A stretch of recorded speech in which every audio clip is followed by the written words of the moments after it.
a otra pareja, secuestran a un soldado. Israel dice: o nos lo entregan o vamos a reclamarles y a quitarles toda la franja de Gaza. Ahorita están los encabezados de los periódicos, porque Israel, desde 1972, cuando secuestraron a los atletas en Múnich, Alemania, hay una película que se llama Múnich o Múnich, ahí mataron a todos los atletas olímpicos judíos.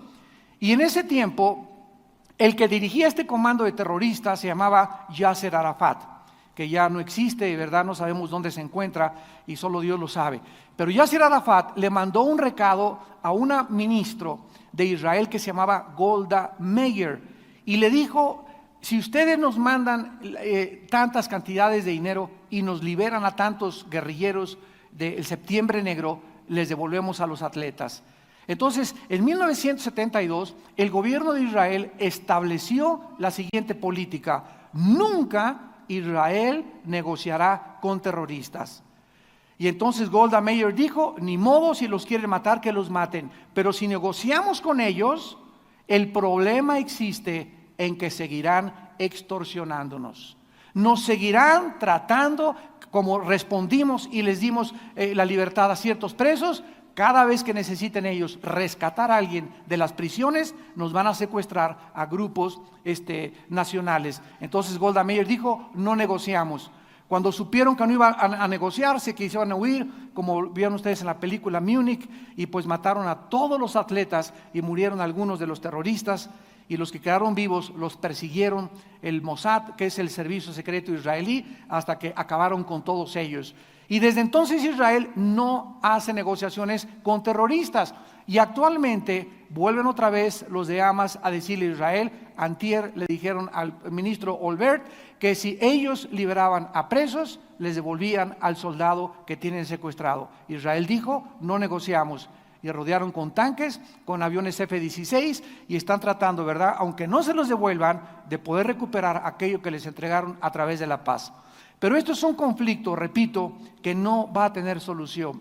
Los diplomáticos, los sociólogos, los economistas están asombrados, estupefactos. ¿Cómo es posible que no podamos, que haya un hombre que pueda decirles: bueno, ¿cuál es el problema? Vamos a tratar de solucionar este problema para que haya paz en Medio Oriente. Porque es el territorio donde se encuentra el 65% de la producción de petróleo mundial. Así que Israel tiene forzosamente que entrar en paz para que pueda el flujo del petróleo correr libremente y sin ningún impedimento al mundo occidental. Si Europa, África, Asia no ven que hay paz en el Medio Oriente, no puede haber entonces tampoco prosperidad en ningún país, porque desgraciadamente el petróleo es el dinero negro, como se le llama, o los dólares negros. Es el líquido más importante que existe para la sobrevivencia de cualquier nación. Dice la Biblia, pues, que vendrán todas las naciones en aquel tiempo a Jerusalén. La ciudad, el territorio, el lugar geográfico donde actualmente es una olla express.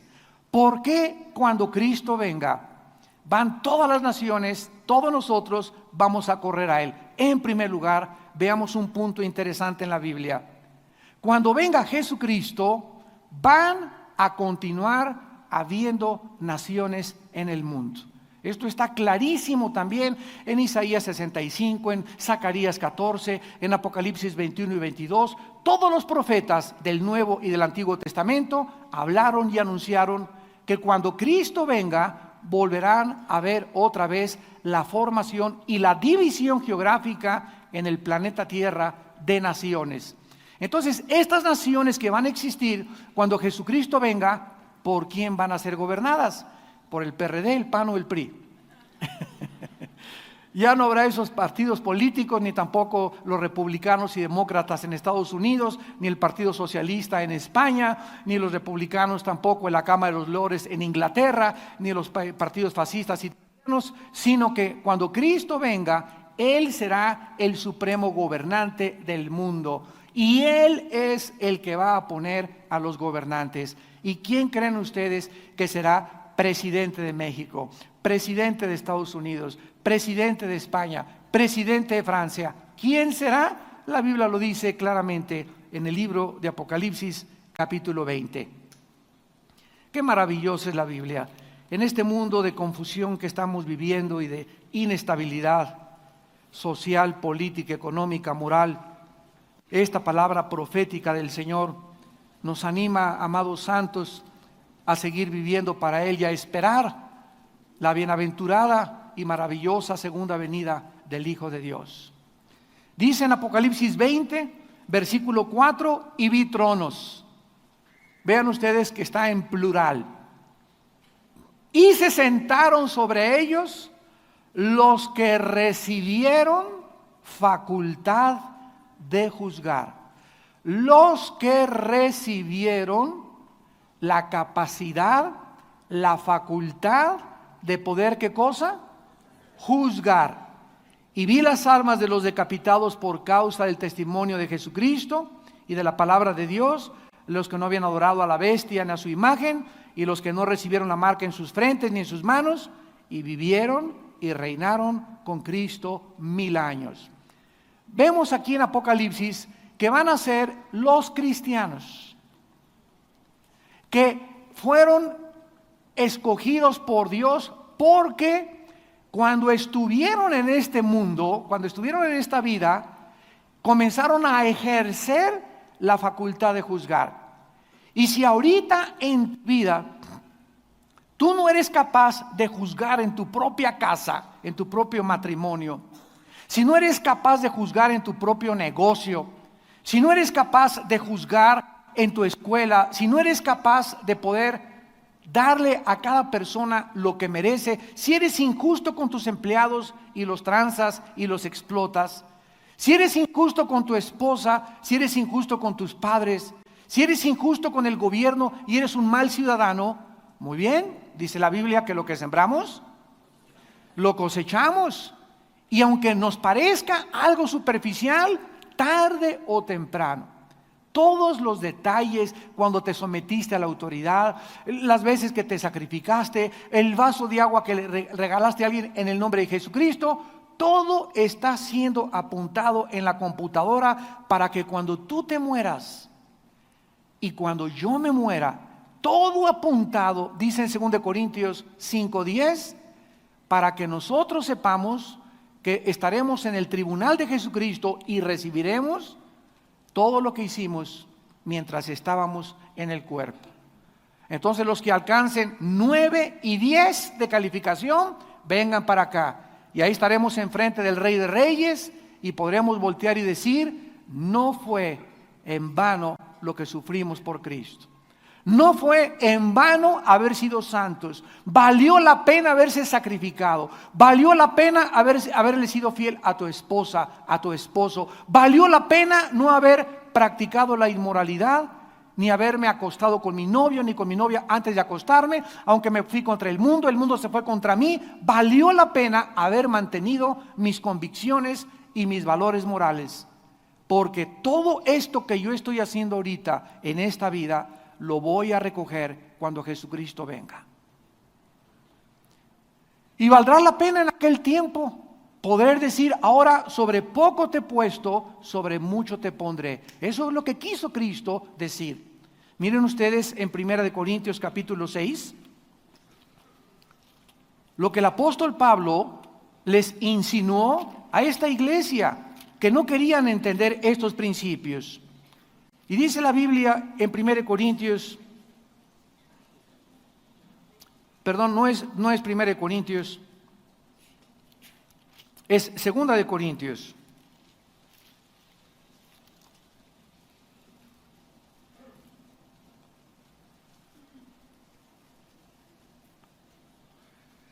Dice el 2 Corintios capítulo 6, versículo 3, no damos a nadie ninguna ocasión de tropiezo para que nuestro ministerio no sea vituperado.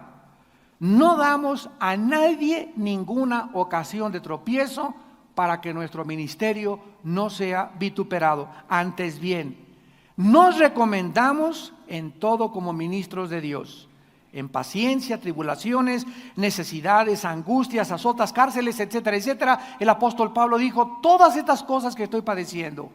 Yo soy maestro de Israel, decía Pablo. Yo soy políglota. Yo hablo 5 o 6 idiomas. Yo fui educado con Gamaliel. Yo podría estar ahorita dando clases en una universidad. Yo podría tener ahorita un doctorado, una maestría en teología, en filosofía. Pero he escogido seguir a Jesucristo y conocer a Jesucristo. Y todo aquello que para mí era ganancia, ahora lo tengo por basura. Porque mi anhelo es conocer a Jesucristo y el poder de su resurrección. Y en el capítulo 11 de 2 de Corintios,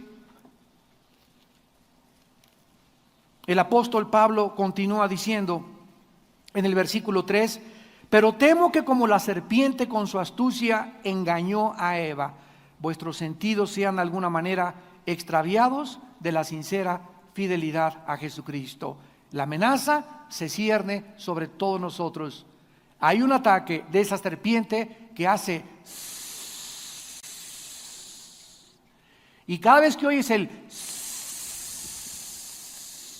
de la serpiente, es la voz del enemigo. ¿Y cómo se va a acercar la serpiente? Se va a acercar a través de tu novio.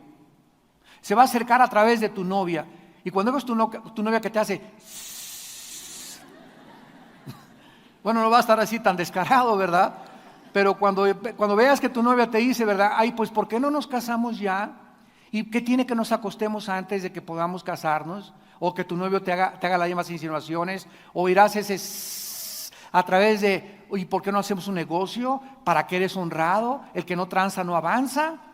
Tú tienes ahorita que poder entrarle a hacer un negocio ilícito. Te puedes tener el dinero para pagar la letra de tu departamento, la letra de tu casa. Y por todos lados la serpiente nos está tratando de apartarnos de la sincera fidelidad de Jesucristo. Regresamos a Isaías y la Biblia pues nos habla que habrá naciones, cristianos que hayan pagado el precio serán altamente recompensados y todas las naciones correrán a Jerusalén porque Dios estará gobernando desde ahí el mundo entero. Todos los líderes políticos de todas las naciones viajarán a la nación del mundo, a la capital del mundo, al centro político, económico y mundial del gobierno y del comercio, a la ciudad de Jerusalén. Veamos varios de estas revelaciones aquí mismo en Isaías y comencemos en el capítulo 11.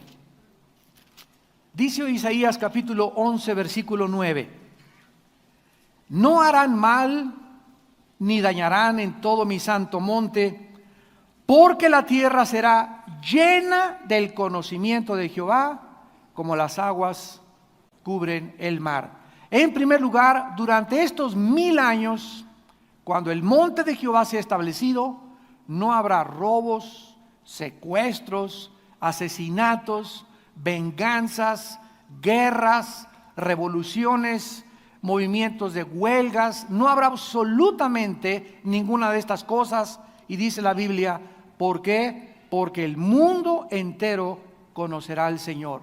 La tierra será llena del conocimiento de Dios. ¿Por qué hay guerras ahorita? ¿Por qué hay secuestros? ¿Por qué hay violencia? ¿Por qué hay divorcios? Porque no conocen a Dios. Y los que lo conocen a duras penas van a pasar de panzazo y con 7 o 6 de calificación. Imagínate entonces toda la gente a nuestro alrededor que no conoce a Dios. Por eso hacen lo que hacen. El otro día mi esposo y yo estábamos platicando de las fiestas modernas, ¿no? Teníamos alguna fiesta por ahí de uno de nuestros hijos, ¿verdad? Que se graduó, etcétera, etcétera. Y tú llegas a ese lugar donde están los maestros y los muchachos y corre el alcohol ya, pero como si fuera agua de horchata. Yo me acuerdo todavía en los 70s, no en los 60s, que bailábamos así con las músicas, ¿viste? I love you, yeah, yeah, yeah. Y así con la novia, ¿verdad? Y se venían los papás, bueno, la manita, pero ya si se la tocabas pero ya te ibas así hasta temblando de la emoción, ¿no? Y ahorita ya, ¿verdad? Ahí enfrente de los papás, ¿verdad? Unos entres ahí que se dan, pero descarados así, ya no, y los papás como si nada. ¿Por qué? Porque papá en su mesa con una de Bacardí, con una de tequila, ya no les importa con quién baila su hija, con quién baila su hijo, porque ahora es totalmente tergiversado el patrón y los valores morales. Ya no existe decencia, ya no existe respeto, ya no existen convicciones. Ya el mundo está totalmente, y la gente ya está acostumbrada a eso. Eso es normal, no para nosotros. Nunca creas tú que porque el mundo ya es normal, para ti lo es normal, porque somos un pueblo apartado del mundo.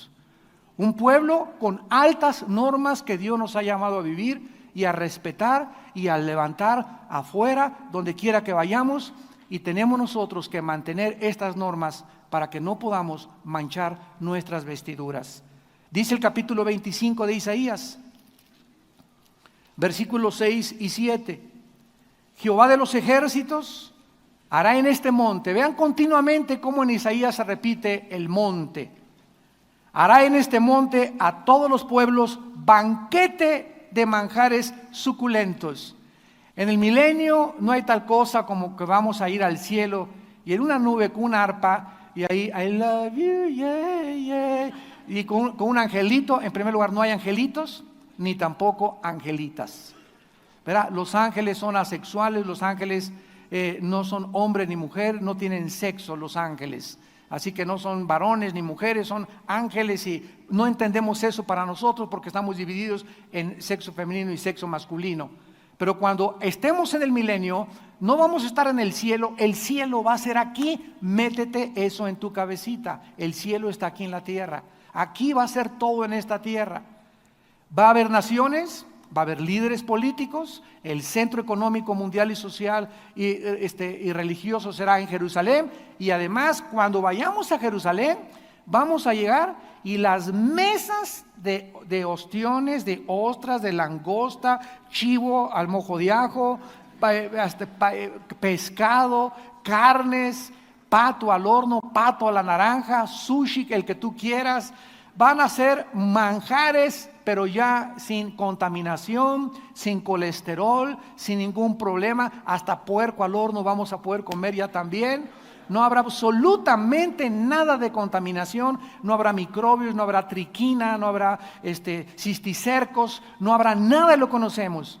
Dice la Biblia, vendremos a tener manjares suculentos, banquetes de vinos refinados, un vino merlot chileno, vinos españoles, vinos franceses, pero yo siempre me acostumbré al agua de Jamaica, hermano.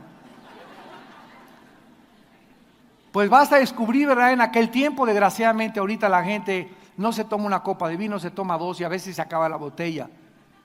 Pero el vino, ¿verdad? Está demostrado científicamente que es anticoagulante, ayuda al sistema cardiovascular, elimina el colesterol, los triglicéridos, la digestión, los problemas de gastritis, etcétera, etcétera. Pero vuelvo a repetir, en México no se acostumbra a eso. Entonces prefieres tu Jamaica, tu horchata, y qué bueno para que no te acabes la botella. Pero allá puro vino vamos a tomar en el milenio. Y dice la Biblia, y vinos purificados, versículo 7, y destruirá en este monte la cubierta con que están cubiertos todos los pueblos, el velo que envuelve a todas las naciones. ¿Qué dice la Biblia? Que ahorita todos los políticos están así, vendados. El mundo está vendado. El mundo ahorita no ve más que la lana, la fama y la dama. El dinero, las mujeres y el poder.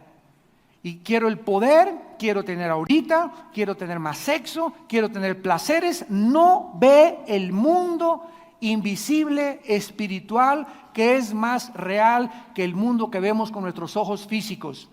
Y los que somos cristianos, dice en 2 Corintios capítulo 3, que cuando nos convertimos a Cristo, el velo se nos cayó.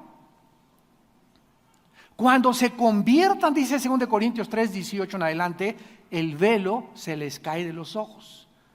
Ahora, si tú eres cristiano y te dices cristiano, y no estás viendo este mundo espiritual con los ojos espirituales del Espíritu de Dios, que nos ha venido a quitar venda y a ver algo mucho mejor que lo que este mundo nos ofrece con el gobierno de Satanás, es porque no te ha amanecido. Cuando Cristo fue atacado por Satanás, el Satanás le dijo a Cristo: te ofrezco todo Las Vegas, y mira nomás todas las Miss México, y te voy a pasar ahorita en la pasarela a 100 muchachas, y te voy a dar todos los mejores placeres y todos los poderes y toda la fama todo lo que quieras te lo voy a dar, le dijo Satanás a Cristo, si te hincas y me adoras. Y dice en Hebreos 12 que por el gozo puesto delante de él. Si Cristo hubiera visto todo lo que el diablo le ofrecía, hubiera comenzado a decir: híjole, pues más vale ahorita que nunca, y más vale pájaro en mano que 100 volando, y mejor me aprovecho ahorita porque es una sola vida la que veo. Pero Dios ha mandado a Cristo para enseñarnos que ya no veamos el mundo y lo que el mundo nos ofrece, sino veamos ahora lo que sigue después. Por el gozo puesto delante de él, sufrió la cruz. Y en lugar de escoger lo que el mundo le ofrecía, Cristo escogió el sufrimiento. Porque no puede haber corona ni premio sin antes ir a la cruz. Moisés nos dice en Hebreos 11 que cuando supo que era judío, tenía por un lado la hija del faraón como su madrastra, y él sería el futuro reino de Egipto, y tenía su closet lleno de puro traje Roberts, puros zapatos Florsheim, tenía un Lamborghini Diablo, tenía un Ferrari, tenía un Maserati, tenía los mejores carros, tenía todo lo que el palacio y la riqueza le podían ofrecer.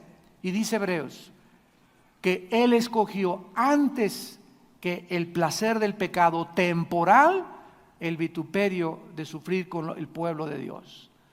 Nos damos cuenta que Cristo, Moisés, todos los grandes hombres de la Biblia llegaron a un punto de decisión. Esto no significa que ya voy a vender todo y me voy a ir de misionero al África y me voy a ir allá hasta los montes con los náhuatlas y allá a Oaxaca. No significa esto. Significa simplemente que ahí donde tú estás, en el medio donde tú te desenvuelves, en tu trabajo, en tu escuela, en tu negocio, escoja siempre y le des prioridad a Dios.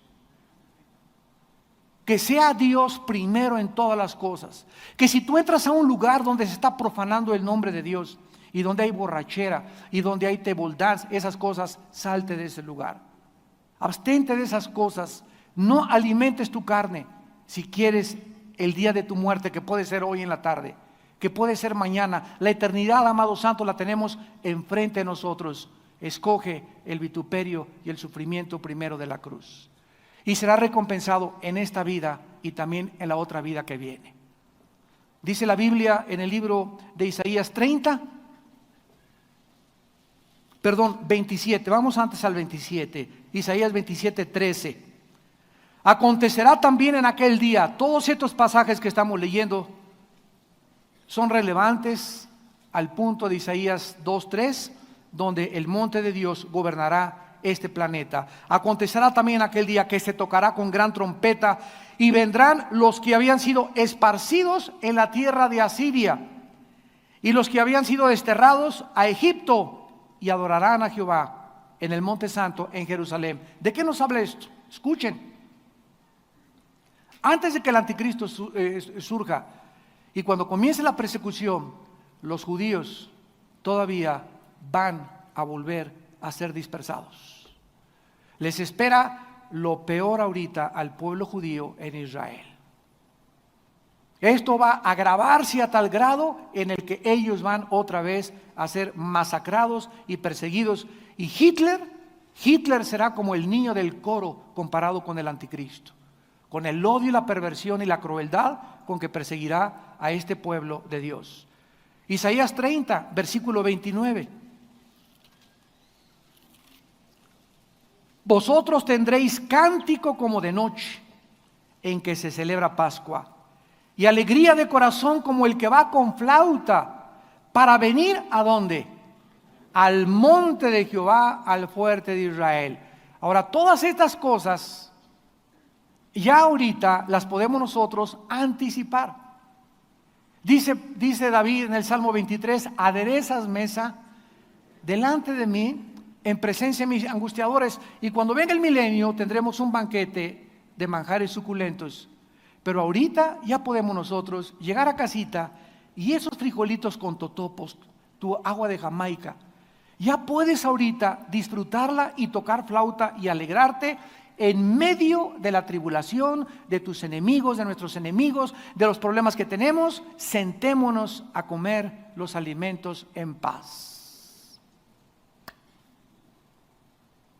Y Dios nos da esta capacidad de desayunar, comer y cenar en paz. Y si tú al sentarte a desayunar y te atragantas y comes y estás así, y estresado, irritable, amargado, y bueno, ni la cena te cae bien. Por eso te aparece Juan Diego en la noche.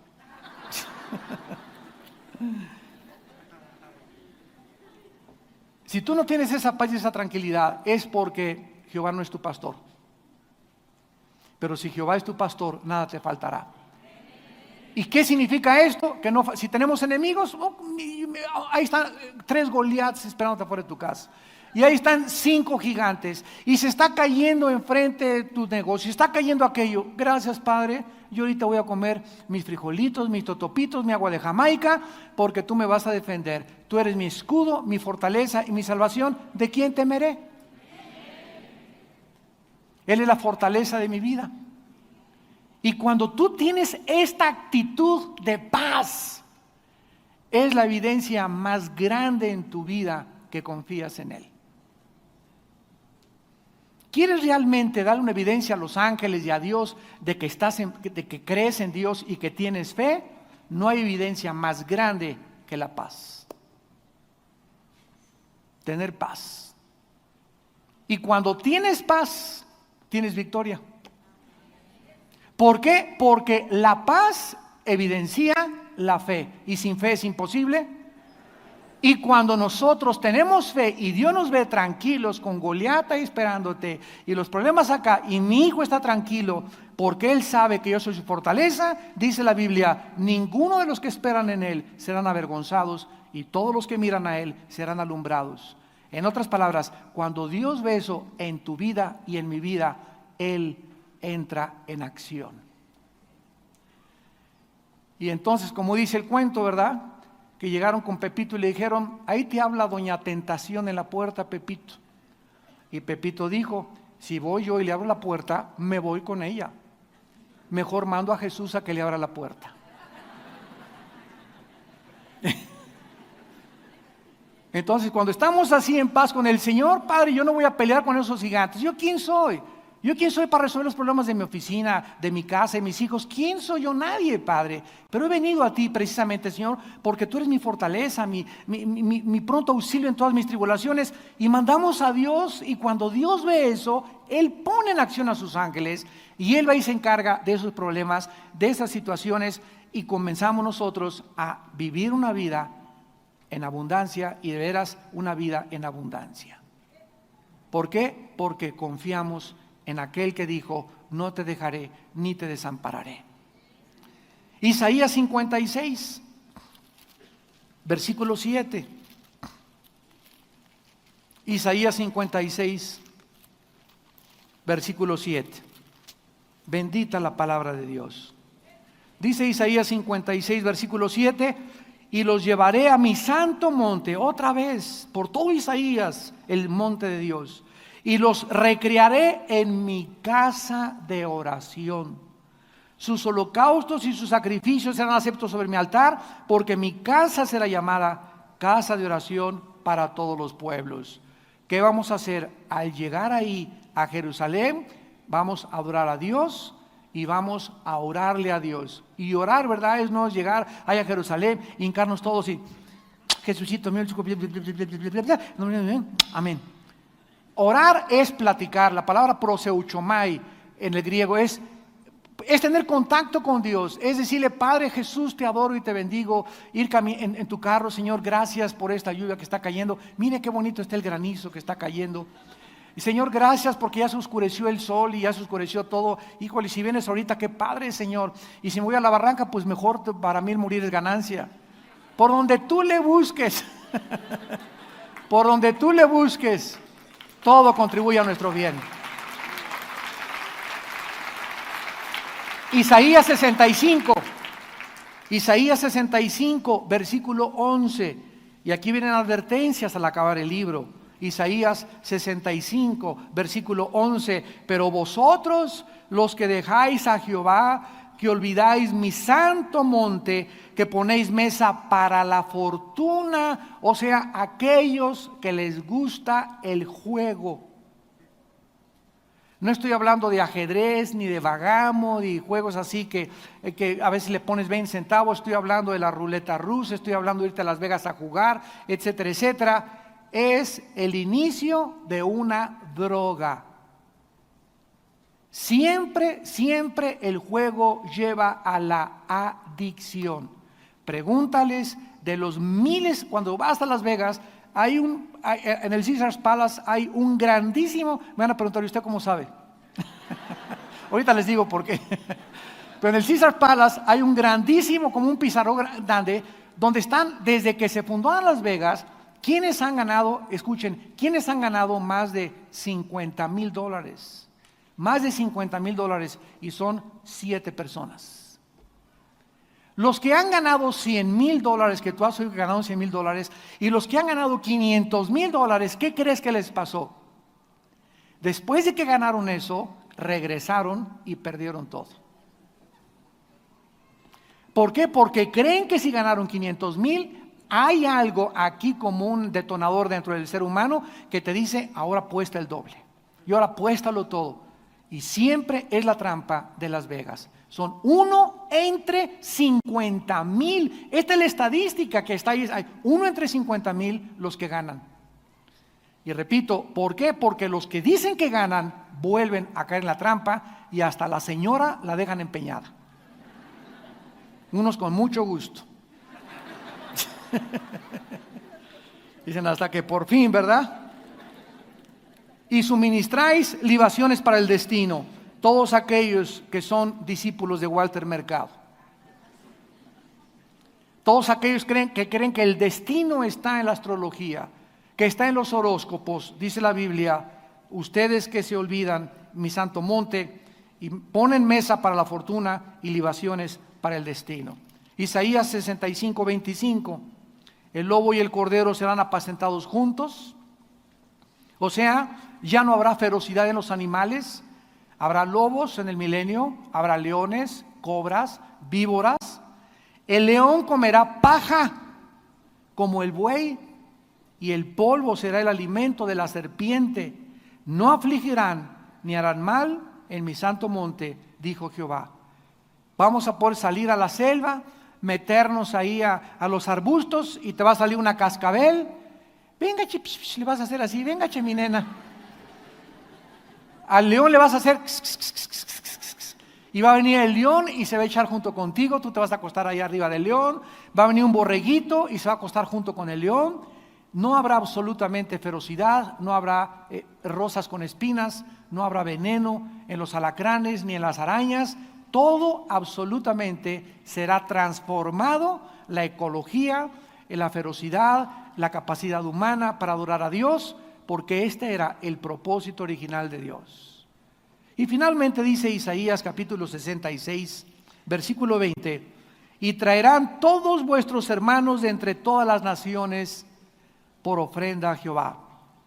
Y ya no va a haber otra cosa, no va a haber tecnología, aviones, porque los aviones necesitan gasolina y mantenimiento, ¿verdad? ¿Por qué? Porque hay una ley que se llama físicamente la ley de la entropía. Si tú compras un coche, a fuerza le tienes que cambiar el aceite a los 5 o a los 10,000 kilómetros, porque hay un desgaste, y todo lo que ahorita existe, la Biblia le llama la ley de la corrupción. En la física, la ley de la entropía.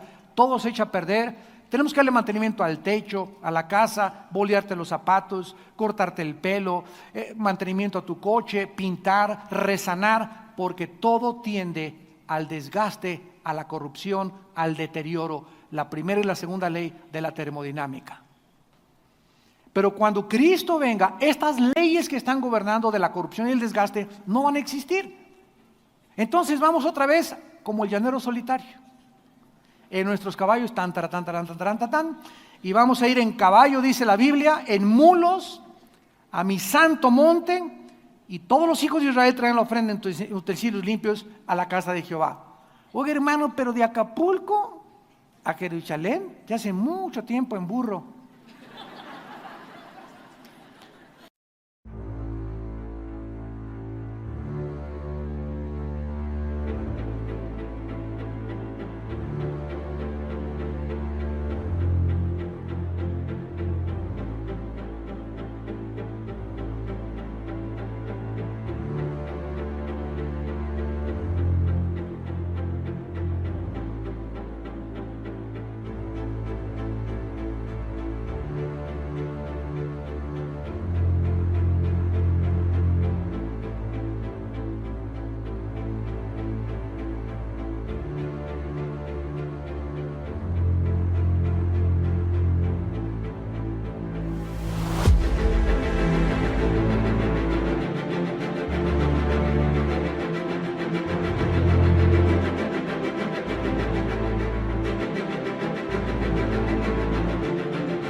Pero sabes una cosa, que tampoco habrá más. Y además nos va a sobrar el tiempo para ir a Jerusalén, porque van a ser 1000 años.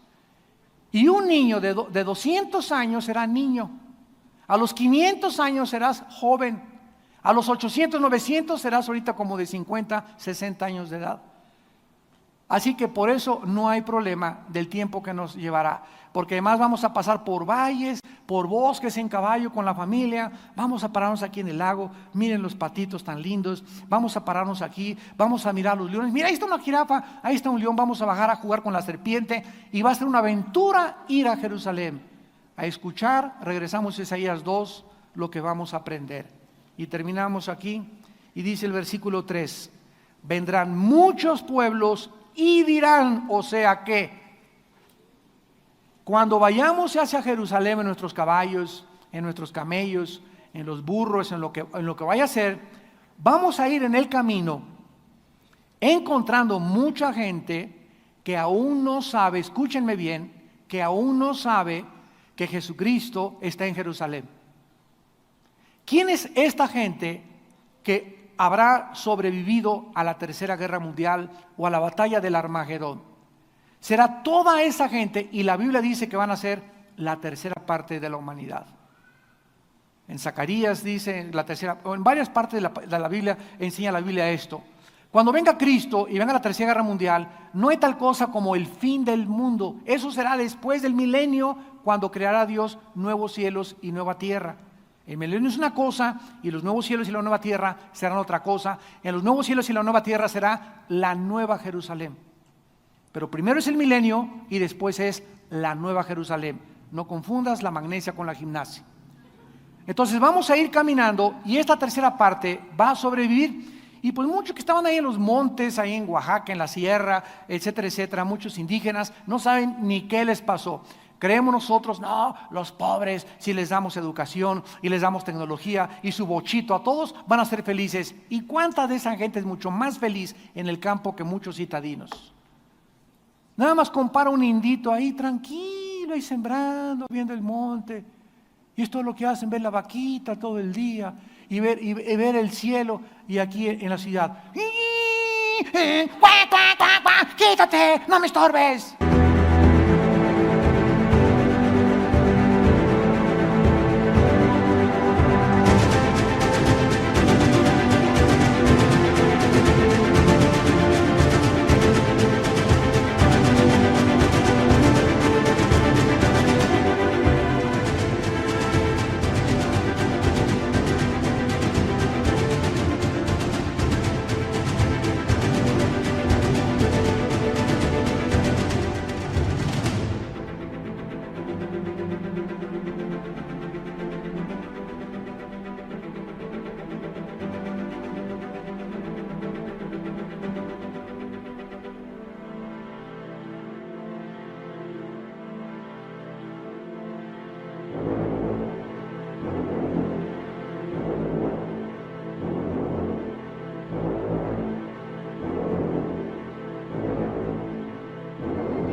compárate.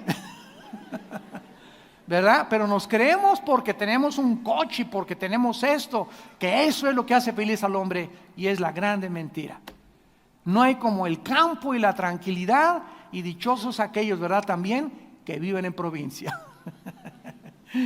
Dice la Biblia, para terminar, y esto es precioso, versículo 3: van a venir muchos pueblos y van a decir, venid. Ahí está, o sea, ¿a quiénes, verdad? A toda esa gente sobreviviente. Los vamos a invitar, venides, vengan, acompáñenos. Vamos al monte de Jehová, a la casa del Dios de Jacob, y nos enseñará sus caminos. ¿A qué vamos a ir a Jerusalén? A aprender.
¿Qué cosa vamos a aprender? ¿Física? ¿Matemáticas? ¿Diplomado en teología? ¿Diplomado en química? ¿Maestría en física? ¿O en física, matemáticas? Nada de esas cosas ya nos van a importar. Y los jóvenes dicen, amén, amén. Ya no es secundaria ni preparatoria. Ahora lo único que vamos a aprender son los caminos de Dios. Rápidamente, aquí nos profundizamos un poco. La palabra que se usó para enseñar, apúntala, es la palabra hebrea yara, con Y, yara, Y-A-R-A. Y escucha lo que significa: disparar o lanzar una flecha, o irrigar como cuando sale agua de una manguera. En otras palabras, las enseñanzas, cuando el pastor enseña, cuando el predicador enseña, estamos lanzando flechas. Y estas flechas entran a partir tu alma y tu corazón, a discernir las intenciones y los pensamientos de tu alma. Hebreos 4:2. Porque la palabra de Dios es como una espada que penetra y discierne las intenciones y los pensamientos del corazón. Pero la palabra de Dios también, dice Isaías 55, es como la lluvia, que cae e irriga la tierra y da fruto al 100%. Si tú en esta tarde estás escuchando estas palabras, esta enseñanza, no mías, sino de la Biblia, mis palabras son como flechas a tu corazón y como el agua que le da fruto a tu alma. Cuando recibes tú la palabra de Dios, sin que tú lo sepas, te está ahorita irrigando y te está cayendo agüita porque no estás duro. Tu tierra de tu corazón está blandita y vas a comenzar, mientras más escuchas por el DVD, por el CD, por el radio, la palabra en el estudio bíblico, mientras más palabra oigas, la plantita crece más y más y más y más. Deja de escuchar la palabra, deja de ponerte en contacto con la Biblia y te secas. Te secas, te marchitas, porque es vida a nuestros huesos y medicina a nuestro cuerpo. Y la palabra caminos es más profunda todavía, porque la palabra caminos es la palabra que se usó en el hebreo y es la palabra derek, con D de Daniel, derek. Escucha lo que significa: aprender a vivir. La manera de vivir.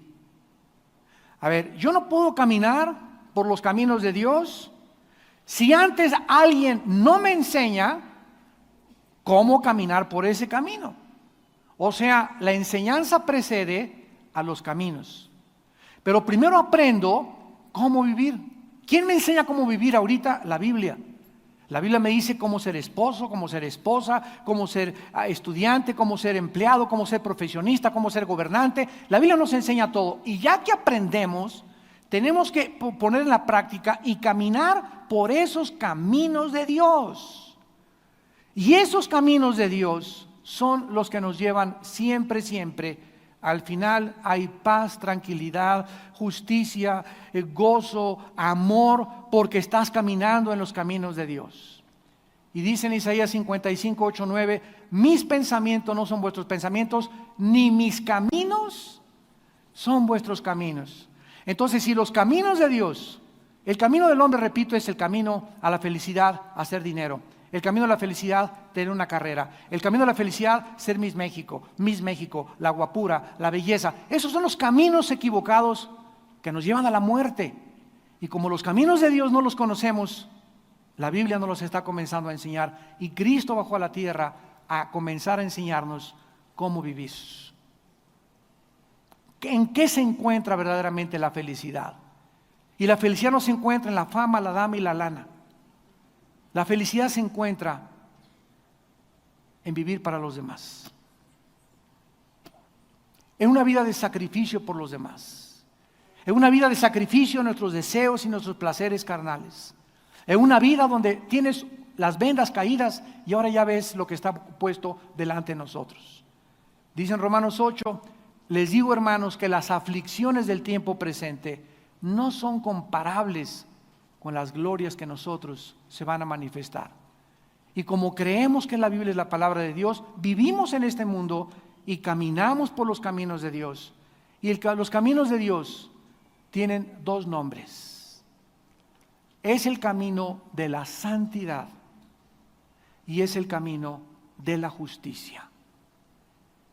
Mientras tú camines en santidad y vivas en santidad, estás en el camino de Dios. Y si te mantienes en ese camino, tu vida será llena de justicia, llena de paz, llena de gozo, de sentido, de propósito para vivir, de esperanza en el futuro, de seguridad, sin temores. Serás libre totalmente de temores, de presiones, de estrés. ¿Por qué? Porque has encontrado por primera vez el camino de la vida. Y dice la Biblia en el Salmo 84, versículo 5, Salmo 84, 5.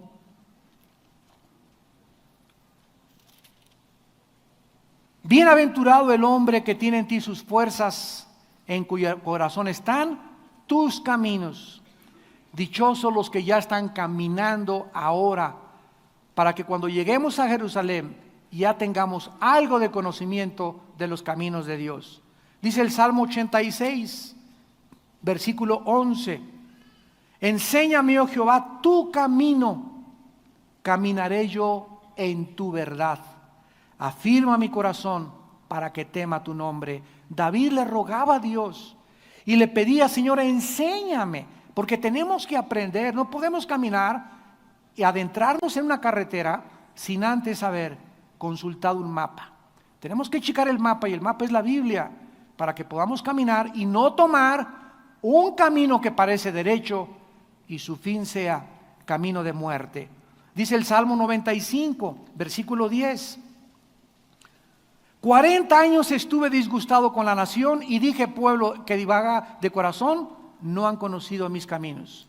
¿Qué le pasó a Israel durante el desierto? 40 años enseñados por Dios a través de su maestro Moisés.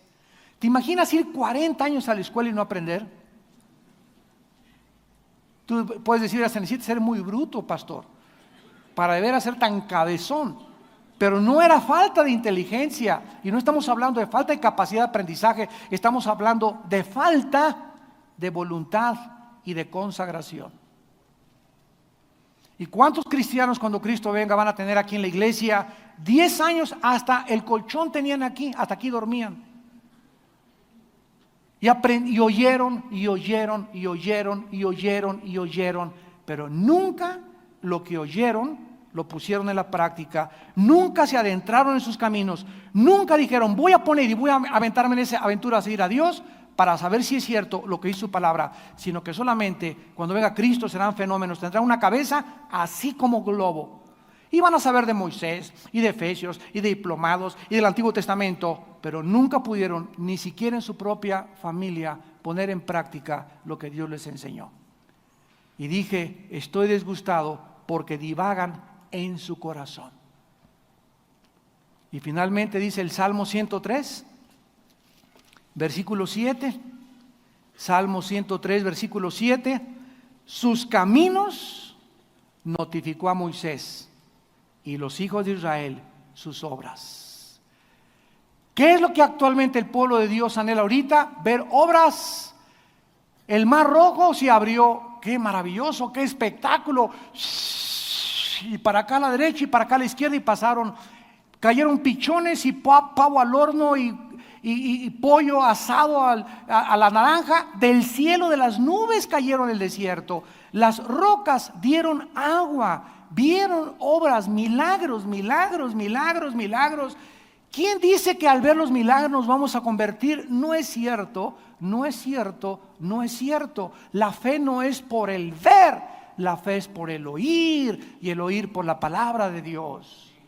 Tú puedes ver un paralítico y se levanta de la silla de ruedas y asombra tus sentidos y te emociona y dices, Dios mío, existe lo sobrenatural. Y también puede haber gente que vea a un santito que le sale sangre y creer que también es Dios. ¿Y cuántas de esas cosas que vemos va a cambiar nuestra vida? Te va a durar 4 días la emoción. Y vi que se paró y era un paralítico y yo lo conocía y ese ciego vio, pero las emociones no cambian el corazón. Lo que cambia el corazón es la palabra de Dios. ¿Y qué es lo que ahorita el pueblo quiere? Una campaña de sanidad y se llenan miles de personas para ver qué cosa, sanidades. ¿Por qué van? Porque quieren ver milagros, quieren ver con sus ojos, quieren creer que viendo confirman y reafirman su fe. Y no hay más que una forma de confirmar tu fe, es a través de la palabra de Dios. Y gracias a Dios, ¿verdad?, por las sanidades y tenemos que orar por los enfermos, pero no hacer un circo de esto. Ni tampoco, y cuida tus motivos de no ir solamente para que quieres ver qué es aquello que no va a cambiar tu corazón. Vieron mis obras, dice la Biblia, pero Moisés conoció mis caminos. Oremos. Padre, gracias te damos en esta mañana por tu palabra y porque anhelamos con todas las fuerzas de nuestro corazón que todas estas cosas sean ya una realidad en nuestras vidas. Y que podamos, bendito Padre, caminar en tus caminos y no solamente estar pidiendo, como en tiempos de Cristo le dijeron a Cristo, enséñanos una señal. Y Cristo contestó, la generación perversa e incrédula demanda señal. Hay una maldad en el corazón escondida cuando la gente solamente quiere ver milagros y solamente quiere ver señales. Y no quieren creer a Jesús y los profetas. La generación perversa demanda señal, pero señal no les será dada más que la señal de Jonás, la resurrección de entre los muertos. Padre, tú levantaste hace 2000 años a tu Hijo Jesucristo de la tumba, y el que esté buscando señales y milagros, ese fue el más grande milagro de toda la historia. Porque si Jesús se levantó de los muertos, tenemos la garantía nosotros de que después de que muramos, tú nos volverás a levantar también. Y estaremos parados y enfrente de tu presencia y de tu trono y de tu majestad. Y oiremos esa voz que dice, entra, hijo mío, al gozo de tu Señor. Porque tuve hambre y me diste de comer. Tuve sed y me diste de beber. Estuve en la cárcel y me visitaste. Desnudo y me cubriste. Porque pusiste en práctica mis principios y mis mandamientos. Yo también te recibiré en la gloria y te daré una amplia y generosa entrada al reino de mi Padre. Señor Jesús, gracias por tu muerte. Gracias porque ya tenemos una anticipación del monte de tu Padre. donde tú estarás gobernando con David, porque David será, de acuerdo a la palabra, el corregente del mundo, el que está en segundo lugar después de Cristo, gobernando a todos los demás príncipes de las naciones. Gracias por esta anticipación que ya tenemos de tu reino, porque estamos aprendiendo tus caminos cada vez que la palabra de Dios se predica. Oh Dios, enséñanos a vivir en la palabra, porque la palabra es suficiente. No necesitamos absolutamente nada más que tu palabra, porque la palabra de Dios exhorta, corrige, nos enseña el camino, nos muestra, nos dirige y nos hace completos y maduros en las cosas del reino de Dios.